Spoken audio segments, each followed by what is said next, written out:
మంగళవారం లక్షర్పేట మండలం అంకట్పల్లి గ్రామంలోని వాసవి ఫంక్షన్ హాల్లో నిర్వహించిన భారీ రైతు సదస్సులో ఆయన ముఖ్య అతిథిగా పాల్గొని ప్రసంగించారు. ధాన్యం కొనుగోలు కేంద్రాల వద్ద ప్రభుత్వ నిర్లక్ష్యం కారణంగా అకాల వర్షాలకు తడిసిన ధాన్యాన్ని కాపాడే క్రమంలో షెడ్ గోడ కూలి మృతి చెందిన 4 రైతుల కుటుంబాలను ఈ సందర్భంగా కేటీఆర్ పరామర్శించారు. బీఆర్ఎస్ అధినేత కేసీఆర్ ఆదేశాల మేరకు మృతి చెందిన రైతుల కుటుంబాలకు పార్టీ తరపున ఒక్కో కుటుంబానికి 5 లక్షల చొప్పున మొత్తం 20 లక్షల ఆర్థిక సహాయ చెక్కులను అందజేశారు. కేసీఆర్ పాలనలో రైతులకు 24 గంటల ఉచిత విద్యుత్, సాగునీరు, సకాలంలో యూరియా, రైతు బంధు వంటి పథకాలు అందాయని, ప్రస్తుతం కాంగ్రెస్ పాలనలో రైతులు తీవ్ర ఇబ్బందులు ఎదుర్కొంటున్నారని ఆరోపించారు. కాళేశ్వరం ప్రాజెక్టుపై సీఎం రేవంత్ రెడ్డి చేస్తున్న వ్యాఖ్యలను ఖండిస్తూ ప్రాజెక్టు నిర్మాణంపై అవగాహన లేకుండా మాట్లాడుతున్నారని విమర్శించారు. ఉద్యోగాలు, మహిళల సంక్షేమ పథకాల విషయంలో కాంగ్రెస్ ప్రభుత్వం హామీలు నిలబెట్టుకోలేదని, రైతులకు అవసరమైన ఎరువులు అందించడంలో విఫలమైందని కేటీఆర్ అన్నారు. రాష్ట్రంలో కాంగ్రెస్ ప్రభుత్వ పాలనపై ప్రజల్లో తీవ్ర అసంతృప్తి ఉందని, వచ్చే ఎన్నికల్లో ప్రజలే తగిన తీర్పు ఇస్తారని పేర్కొన్నారు. సదస్సుకు అధ్యక్షత వహించిన మాజీ ఎమ్మెల్యే నడిపెల్లి దివాకర్ రావు మాట్లాడుతూ రైతు సంక్షేమానికి బీఆర్ఎస్ ప్రభుత్వం చేసిన సేవలను గుర్తు చేశారు. మాజీ ఎమ్మెల్యే బాల్క సుమన్ మాట్లాడుతూ సింగరేణి కార్మికులు రాబోయే ఎన్నికల్లో కాంగ్రెస్ ప్రభుత్వానికి గుణపాఠం చెబుతారని అన్నారు. ఈ కార్యక్రమంలో బీఆర్ఎస్ రాష్ట్ర ప్రధాన కార్యదర్శి తాటిపర్తి జీవన్ రెడ్డి, ఎమ్మెల్యేలు, మాజీ ఎమ్మెల్యేలు, పార్టీ నాయకులు, ప్రజాప్రతినిధులు, రైతులు, కార్యకర్తలు పెద్ద సంఖ్యలో పాల్గొన్నారు.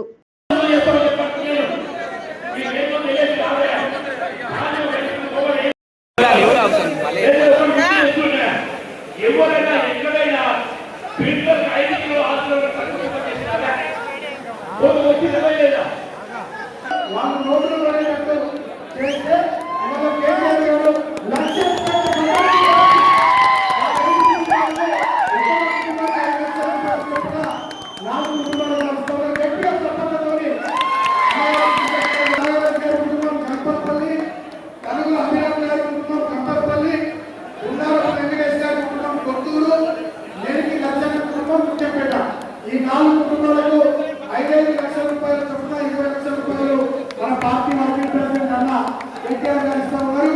వారికి హృదయపూర్వకంగా ఈ ప్రాంత రైతుల తరఫున, ఈ ప్రాంత బీఆర్ఎస్ పార్టీ తరఫున గట్టిగా చప్పట్లతో మనకు కేటీఆర్ గారికి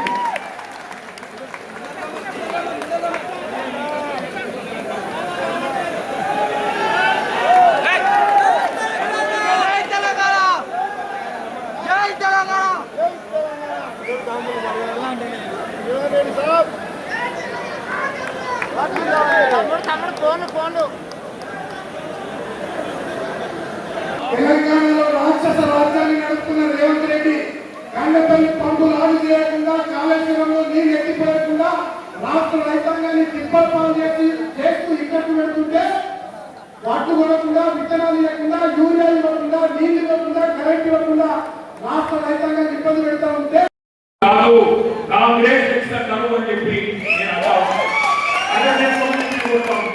నీళ్ళు లేవనుకుంటున్నాను. కన్నపల్లి దగ్గర నీళ్ళు ఎక్కడవి అంటే రెడ్డి గారు, శివరెడ్డి గారు, మహేశ్వరన్న, మొత్తం అందరూ ఎమ్మెల్యేలు, గోవ లక్ష్మక్క, అందరం కలిసి మా జోగు రామన్న అందరం కలిసి పోయి చూపెట్టాం. నీళ్ళు లేవా, ఇక్కడ కనబడలేవా? రోజు 9 టీఎంసీ నీళ్ళు తిరిగిపోతున్నాయి. రోజు 3 ఎత్తుకపోవచ్చు. ఎత్తిన స్థాయికి ఎందుకు ఎక్కుతలేవు? కింద మీ గురువు గారు చంద్రబాబు ఎత్తుకుంటు కదా, నీకేముంది రోగం అంటే పువ్వు లేదు, ఉలుపు లేదు. ఒక రోజు నీళ్ళు లేవంటాడు, రెండో రోజు ఒక్కొక్క పెట్టి ఆ వాడు చెప్పిండు ఎన్టీఎస్సీ అని చెప్పిండు, వాడు చెప్పిండు, నేను ఎత్తిపోయాను. నేను అది కూడా అడిగి ఇప్పుడు ఎన్టీఎస్సీ ఎక్కడని చెప్పిందా, కన్నెపల్లి కాడ నీళ్లు తీసుకోవద్దని చెప్పిందా? ఆయన అన్నారం మంచిగానే ఉంది, శుద్ధిలో మంచిగానే ఉంది. ఈ ప్రభుత్వం వచ్చినాకనే అక్కడ గ్రౌండింగ్ వరకు కూడా చేసిండ్రు. 2 వారాలు మంచిగానే ఉన్నాయి, ఇంజనీరింగ్ చెప్తున్నారు. ఏం రోగం అయ్యా నీకు? ఇది గలగదా గోదావరి ఏపీ తరలిపోతున్నది, అక్కడ పట్టిసీమ నడుస్తూనే ఉన్నది. నీకేం రోగం అయ్యా రేవంత్ రెడ్డి అంటే మళ్ళా ఇంకేదో మాటలు మాట్లాడతారు. ఇక్కడ చూస్తున్నారు ఏం మాట్లాడుతున్నారు. ఎక్కడైనా ముఖ్యమంత్రి గారు మరి నీళ్ళ సంగతి కరువు వచ్చింది కదా అంటే రక్తం రక్తం రక్తం నలుగురి టీఆర్ఎస్ ఉన్నది, చదివితే పంటలు పడుతాయి మాట్లాడి మా ప్రశాంత్ రెడ్డి టిక్ అవుతుంది. నిజంగా రక్తం కలుగుంటామా నా కొడక అని చెప్పి ఇవి తీసుకోవడం రక్తం అనేది రక్తం నుంచి తీసుకోబడి తీసుకున్న పొలాలకు ఇల్లి, రైతులకైతే ఇల్లి అని చెప్పి మన నాయకుడు బయలుదేరితే ముఖ్యమంత్రికి ఫ్రస్ట్రేషన్ పెరిగిపోయింది. ఆయన తెలిసిన 2 ఓట్లు తిట్లు, అయితే ఓట్లు పెడతాడు దొంగ ఓట్లు, లేదంటే తిట్లు తిరుగుతాడు, ముందుకు తిరుగుతాడు. 32 నెలలు ఏం చేసినామని నేను అడుగుతా ఉన్నా. కేసీఆర్ గారు 10 ఏళ్ల పాటు బ్రహ్మాండంగా జీవించింది. నేను అడుగుతున్నా, ఏమైనా మాట్లాడుతూ కూడా చెల్లె మాట మాట్లాడతాడు. ఏమంటాడు? ఏ జాతి నీదేం జాతి? నేను చెప్తున్నా రేవంత్ రెడ్డి, ఏ జాతి కూడా నీకు చెప్పాల్సిన టైం వచ్చింది. ఉద్యమ టైంలో ఉద్యమకారుల మీదికి తుపాకీలకు పెట్టిన పూర్వభోగ జాతి అయితే నాకు కాదు. ఉద్యమకారుల మీదికి తుపాకీ తీసుకొచ్చిన పూర్వభోగ జాతి వలస పాలకుల సంకనాథుడు సమైక్యవాదుల సంచులు మోసిన తల్లిబాటు కాబట్టి అది కాదు. తెలంగాణ ప్రభుత్వాన్ని 50 లక్షల రూపాయలతో ఒక ఎమ్మెల్యేని కొనుగోలు చేసి దొరికిపోయిన ఉత్సాహ జాతి అయితే మనం కాదు. తెలంగాణ సాగునీటి ప్రాజెక్టుల మీద 100ల కొద్ది కేసులు వేసి ఆపాలని చూసిన విమానగల బ్యాచ్ అయితే మాది కాదు. అబద్ధాలు, విద్వేషాలు, బూతులతో ప్రజల్ని రెచ్చగొట్టి బతికిన చిల్లర జాతి మాది కాదు. ప్రాజెక్టులను బాంబులతో పేరు చేసే అధమ జాతి మాది కాదు. నీళ్లున్నా ఇచ్చే వ్యవస్థ ఉన్నా జనాలకు అందించలేని అసమర్థ జాతి కాదు మాది రేవంత్ రెడ్డి. ఉద్యోగాలు అడిగితే ఎంట్రీ లాగమని, కాయలు దుక్కుమని, నీళ్ళు అడిగితే రక్తం చల్లుకోమని రాక్షస జాతి మాటలు మాట్లాడే జాతి మాది కాదు. అన్ని బాగు చేసి అప్పచెప్పిన ప్రజారంజకంగా పరిపాలించకుండా వానికి దీనికి మూటలు మోసి జనాలను హింసించే రాక్షస నికృష్ట జాతి మాది కాదు. తెలంగాణలో ఉన్నాయి 2 జాతులు. ఒకటి తెలంగాణను ప్రేమించే జాతి, రెండోది రాష్ట్రానికి ద్రోహం చేసే జాతి. ఎవరికి ఏ జాతిలో తెలంగాణ ప్రజలకు బాగా తెలుసు. ఎవరు తెలంగాణ తెచ్చిండ్రో, ఎవరు తెలంగాణను ఇలా వంచిస్తున్నాడో, ఎవరు తెలంగాణకు అన్యాయం చేస్తున్నాడో అందరికీ తెలుసు. నేను ఒక్క మాట దయచేసి మీరు ఆలోచించాలని చెప్తాను. నేను బుద్ధి వస్తలేదు రేవంత్ రెడ్డి. ఇలా రైతులు చచ్చిపోయినా మంచిర్యాల జిల్లాలో సోయి లేదు. రైతులు రోడ్లకి ధర్నా చేసిన పంటలు కొమ్మని బుద్ధి లేదు. ఆయన తెలివి రాదు. అట్లాగే వాళ్ళ చివరికి సూర్యాపేట జిల్లాలో గిరిజన రైతులు రక్తం చల్లిపోయి రేవంత్ రెడ్డి చెప్తుంది కదా, పంట పొలాల మీద రక్తం చల్లమంటుంది కదా, మేము రక్తం చల్లుతామని రక్తం చల్లితే కూడా ఈ ముఖ్యమంత్రి మనసు చదువుతలేదు. అట్లాంటి పరిస్థితి వాళ్ళ రాష్ట్రంలో ఉన్నది. 4 సార్లు రైతు బంధు కొట్టింది. 4 సార్లు. ఒక్కసారి దయచేసి మీ గుర్తు చేయదలుచుకున్నా.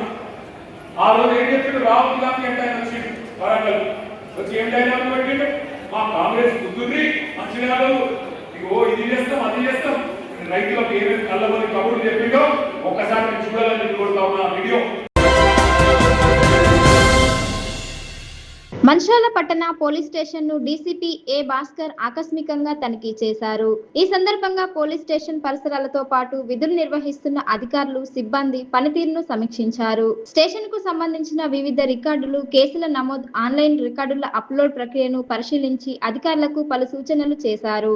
అనంతరం డీసీపీ ఏ భాస్కర్ మాట్లాడుతూ నేరాల నమోదుకు సంబంధించిన వివరాలను సకాలంలో ఆన్లైన్ లో నమోదు చేసి రికార్డులను ఎప్పటికప్పుడు నవీకరించాలని సిబ్బందికి సూచించినట్లు తెలిపారు. మంచిర్యాల జిల్లా కేంద్రానికి ఉమ్మడి ఆదిలాబాద్ జిల్లాతో పాటు పొరుగు రాష్ట్రాల నుంచి కూడా ప్రజలు అధిక సంఖ్యలో రాకపోకలు సాగిస్తుండటంతో పట్టణంలో రద్దీ ఎక్కువగా ఉంటుందని పేర్కొన్నారు. ఈ నేపథ్యంలో శాంతి భద్రతల పరిరక్షణకు పోలీసులు నిరంతరం వాహన తనిఖీలు, గస్తీ నిర్వహిస్తున్నట్లు తెలిపారు. పట్టణ ప్రజలు, ముఖ్యంగా వ్యాపార సంస్థల యాజమానులు తమ వ్యాపార సంస్థల వద్ద సీసీ కెమెరాలు ఏర్పాటు చేసుకోవాలని సూచించారు. సీసీ కెమెరాల ద్వారా నేరాల నివారణతో పాటు నేరస్తులను త్వరితగతిన గుర్తించి పట్టుకోవడం సులభతరం అవుతుందని అన్నారు. ఈ తనిఖీ కార్యక్రమంలో Mancherial ACP R Prakash, town CI Pramod Rao, ఎస్ఐలు, పోలీస్ సిబ్బంది పాల్గొన్నారు.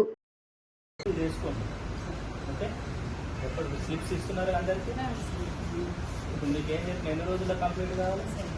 7 అంటే మీరు ఎప్పుడు అలర్ట్ కావాలి? 5 days. ఈ రోజు మీకు మార్నింగ్ రాగానే ఫిక్స్డ్ డే అని ఉన్నదంటూ ఆ పిటిషన్ తీసుకొని ఎస్హెచ్ఓ గారికి సార్ 5 రోజులు అయింది అని అంటే కనీసం ఆయన అదే రోజు సాయంత్రానికి క్లోజ్ చేస్తారు. ఇంకా ఏదైనా ఇష్యూ ఉంటే 48 అవర్స్లో క్లోజ్ చేయడానికి ఉంటుంది. మీరు ఇట్లనే పెట్టుకుంటే ఆయనకి ఎక్కడ తెలుస్తుంది? అర్థమైందా? చేయండి.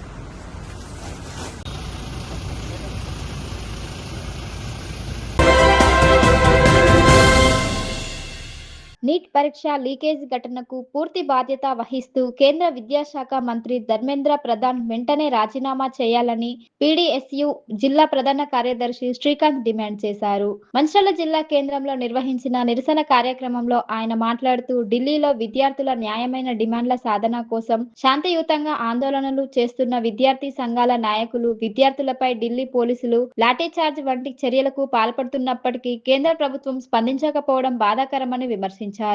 సామాజిక కార్యకర్త సోనమ్ వాంగ్చుక్ చేపట్టిన అమరణ నిరాహార దీక్షకు ఆటంకాలు కల్పిస్తున్నప్పటికీ కేంద్ర ప్రభుత్వం ఎలాంటి చర్యలు తీసుకోకపోవడం అమానుషమని పేర్కొన్నారు. నీట్ పరీక్ష లీకేజీ వ్యవహారంపై పార్లమెంటులో సమగ్ర చర్చ జరిపి బాధ్యులపై కఠిన చర్యలు తీసుకోవాలని ఆయన డిమాండ్ చేశారు.